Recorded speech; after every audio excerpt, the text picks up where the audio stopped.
الرحمن الرحيم. تحت رعاية وزارة الشباب والرياضة. وزارة الشباب والرياضة متبنية النهارده كوادر جميلة. الكوادر دول إعلاميين تخصصهم مضيفات طيران. معانا المضيفة دنيا كريم. دنيا كريم، النهارده احنا بنشوف وزير الشباب والرياضة بيراعي أبناء الوطن كله بيدخلوا أكاديمية للتدريب المضيفة. حسيتي بإيه وأنت بتدخليها؟ فرحتك ازاي انت اصلا من بعد فتره هتتحسبي لمضيفات مصر؟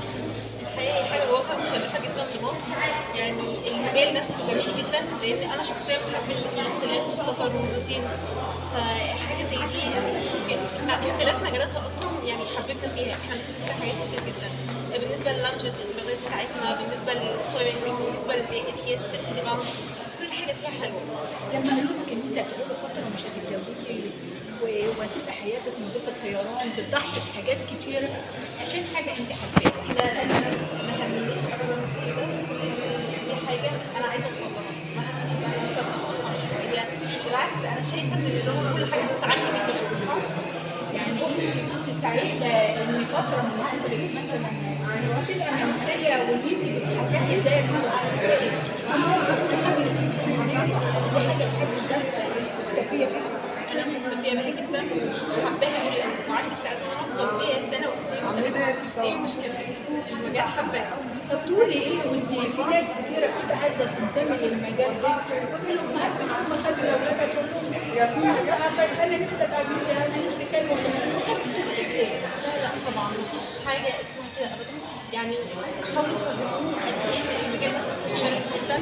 دي واجهه من مصر، يعني حاجه تشرف اي حد ان هو يكون فيها، تشرف اي حد ان هو يضيف جوي.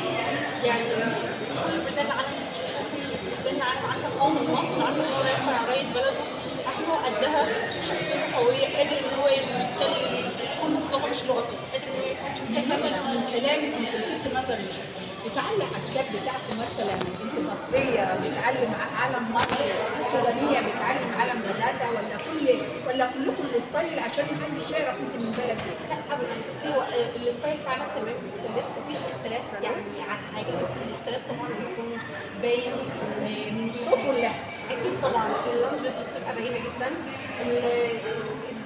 كل مثلا واحد مختلف بيبقى ليه طريقه، بيبقى له الخط الدولي بتاعه، مثلا معانا سودانيين، معانا فلسطينيين، يعني لما بنلاقي مش موجود خلاص من سوق العمل يشتغل على الخط بتاعه.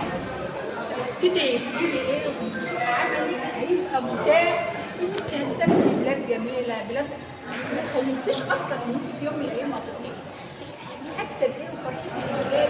انت هتبقي واحده منطلقه في الجو وبعد ما تقدر تجوزي الاختبارات اللي مطلوبه وخلاص.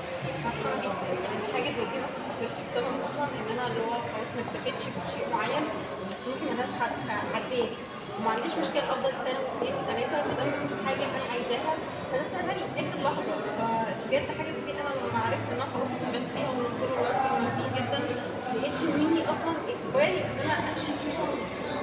يعني نقول ايه لمصرنا؟